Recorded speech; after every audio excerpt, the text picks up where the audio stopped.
আপনাদের সামনে আসছি। এই ভিডিওতে আমি আপনাকে বলবো আপনার ইউটিউব চ্যানেলটি মনিটাইজেশন হবে কিনা আপনি নিজে থেকেই চেক করতে পারবেন। যে আপনার চ্যানেল আপনি 6 মাস, 1 বছর, 2 বছর বা 3 বছর ধরে কাজ করছেন, কিন্তু আপনার চ্যানেলে যখন 1000 সাবস্ক্রাইবার আর 4000 ঘন্টা ওয়াচ টাইম হয়ে যাবে, বা 3 মাসের ভিতরে 1000 সাবস্ক্রাইবার আর 10 মিলিয়ন ভিউ হয়ে যাবে, তখন আপনি মনিটাইজেশনের কারণে ইউটিউবে পাঠাবেন। তখন যদি ইউটিউবে আপনার চ্যানেলটিকে মনিটাইজেশন না দেয়, আপনার কি তখন ভালো লাগবে? আমি জানি আপনার ভালো লাগবে না। তাই আগে থেকে আপনি সতর্ক হয়ে যান যে ইউটিউবের নীতি নিয়ম মেনে কাজ করুন। আজ আমি আপনাকে ইউটিউবের 6টি রুলসের কথা বলবো। এই এই 6টি রুলস মেনে আপনি ইউটিউবে কাজ করলে আপনার চ্যানেলটি 100% মনিটাইজেশন হয়ে যাবে। দেখেন ভাই, বর্তমান 1000 চ্যানেল মনিটাইজেশনের কারণে যদি পাঠানো হয়, 1000-এর ভিতরে মাত্র 10 থেকে 12টা চ্যানেলই মনিটাইজেশন পায়। কিন্তু কেন? এর কারণ হলো ইউটিউবের রুলস মেনে ভিডিও বানায় না। তাই এই ভিডিওতে আমি আপনাকে 5-6টি রুলসের কথা বলবো। আপনি যদি এই রুলসগুলো মেনে কাজ করেন, তাহলে আপনি 100% আপনার চ্যানেলটিকে মনিটাইজেশন করতে পারবেন। আর আপনি ইউটিউব থেকে খুব দ্রুতই ইনকাম করতে পারবেন। তো চলুন দেরি না করে ভিডিওটি শুরু করি। শুরু করার আগে আপনাকে ছোট্ট একটা রিকোয়েস্ট। আপনি যদি আমার চ্যানেলে নতুন হয়ে থাকেন, তাহলে এখনই আমার চ্যানেলটিকে সাবস্ক্রাইব করে নিন। তো চলুন শুরু করি। 1 নম্বর যেটা মিস্টেক হয়েছে, মিসলিডিং ডাটা।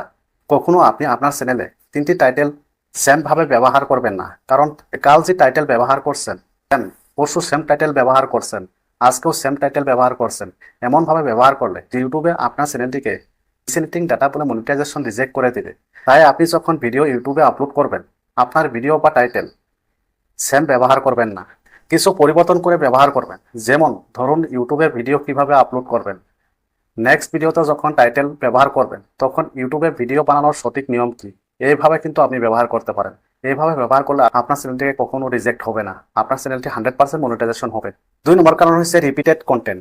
এখন আপনি বলতে পারেন রিপিটেড কন্টেন্ট মানে কি? যদি এই ভুলটাও করেন, তবুও ইউটিউবে আপনার চ্যানেলটিকে মনিটাইজেশন দেবে না। দেখেন ভাই, আপনাকে বুঝতে হবে রিপিটেড কন্টেন্ট মানে কি। দেখেন ভাই, আপনি একটা ভিডিও শ্যুট করলেন, ভিডিওটি ইউটিউবে আপলোড করলেন। ওই ভিডিওটা আবার যখন ইউটিউবে আপলোড করবেন, তখন ইউটিউবের এআই সিস্টেমে চেক করে দেখবে আবার সেম ভিডিও আপলোড করছেন, তখন আপনার চ্যানেলটিকে ইউটিউবে মনিটাইজেশন রিজেক্ট করে দেবে। 3 নম্বর হচ্ছে রিউজ কন্টেন্ট। দেখেন ভাই, বর্তমানে ইউটিউবে রিউজ কন্টেন্টের কারণে বহুত চ্যানেল রিজেক্ট করে দিচ্ছে। আপনি বলতে পারেন রিউজ কন্টেন্ট মানে কি? ধরুন, আপনার চ্যানেল 2টি আর আপনি ভিডিও এডিটিং করলেন 1টি। যখন আপনি আপলোড করলেন, নেক্সট সেই ভিডিওটা আবার যখন 2 নম্বর চ্যানেলে আপলোড করলেন, যে তখন আপনার চ্যানেলটিকে ইউজ কন্টেন্ট বলে মনিটাইজেশন রিজেক্ট করে দেবে। আপনি অন্য ইউটিউবার ভিডিও ডাউনলোড করে আপনার চ্যানেলে আপলোড করলেন, তখনও কিন্তু আপনাকে ইউটিউবে মনিটাইজেশন দিবে না।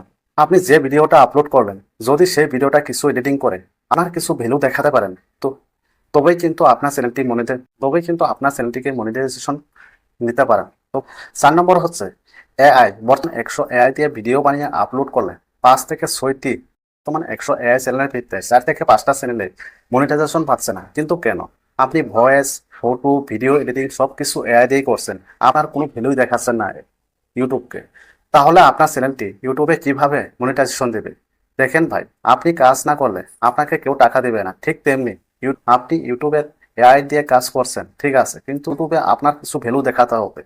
আপনি ফটো, ভিডিও সবকিছু এআই দিয়ে শুরু করুন, কিন্তু আপনি আপনার ভিডিও স্ক্রিপ্ট লিখে আপনার ভয়েস দেন, তাহলে কিন্তু আপনার আপনার 100% চ্যানেলটি মনিটাইজেশন পাবেন। 5 নম্বর যেটা কারণ হচ্ছে থাম্বনেল। দেখেন ভাই, আপনি একটা থাম্বনেল 3বার ইউজ করবেন না, কারণ এক থাম্বনেল 3বার ইউজ করলে আপনার ইউটিউবের চ্যানেলে মনিটাইজেশন হবে না। আপনি 3বার ব্যবহার করতে পারেন, কিন্তু থাম্বনেলের টেক্সট, ফটো অল কিছু হলেও চেঞ্জ করতে হবে, তাহলে কিন্তু ইউটিউবে আপনার চ্যানেলটিকে মনিটাইজেশন করবে। 6 নম্বর যেটা কারণ হয়েছে ডেসক্রিপশন, টেক্সট, হ্যাশট্যাগ। ওটা হয়েছে 5 মিনিটের, আপনি ডেসক্রিপশন ভর্তি করে লিখে দিলেন ভাইরাল হওয়ার জন্য। আপনি ভাবছেন আমার ভিডিও যেমনি হোক, আমি ডেসক্রিপশন ভালো মতন লিখলে আমার ভিডিও তো ভাইরাল হবে, কিন্তু ভুল। যে আপনার ভিডিওতে যদি কোনো কোয়ালিটি না থাকে, আপনি যতই ডেসক্রিপশন, ট্যাগ, হ্যাশট্যাগ লিখেন না কেন, আপনার ভিডিওতে ভিউজ আসবে না। আর যদি আপনার ভিডিওতে কোয়ালিটি ভালো হয়, আপনি টেক্সট, ডেসক্রিপশন, হ্যাশট্যাগ না লিখলেও আপনার ভিডিওটা ভাইরাল 100% হবে। দেখেন ভাই, আপনি ডেসক্রিপশন আপনি ফুল করে লেখেন, কোনো সমস্যা নাই, কিন্তু আপনি ডেসক্রিপশনে কোনো কমা বা ফুল স্টপ ব্যবহার করবেন না। এই কমা, ফুল স্টপ ব্যবহার করলে আপনাকে ইউটিউব থেকে মিসলিডিং ডাটা বলে আপনার চ্যানেলটিকে রিজেক্ট করে দেবে, যার জন্য আপনার চ্যানেলটি মনিটাইজেশন হবে না। আর আপনি এই ভুলগুলো যদি না করেন তাহলে কিন্তু আপনার চ্যানেলটি মনিটাইজেশন হবে। দেখেন ভাই, আমি যেগুলো নিয়ম আপনাকে বললাম সেই নিয়মগুলো যদি আপনি মেনে কাজ করেন তাহলে কিন্তু আপনার চ্যানেলটি 100% মনিটাইজেশন হবে। আর যদি এই আর যদি এই নিয়মগুলোর ভিতরে আপনি নিয়ম ভুল করেন বা মেনে না চলেন তাহলে কোনো দিনই আপনার চ্যানেলটি মনিটাইজেশন হবে না। তো বন্ধুরা, আজকের ভিডিওতে এখানেই আমি শেষ করছি। ভিডিওটি ভালো লাগলে লাইক করবেন, সাবস্ক্রাইব করবেন। ধন্যবাদ।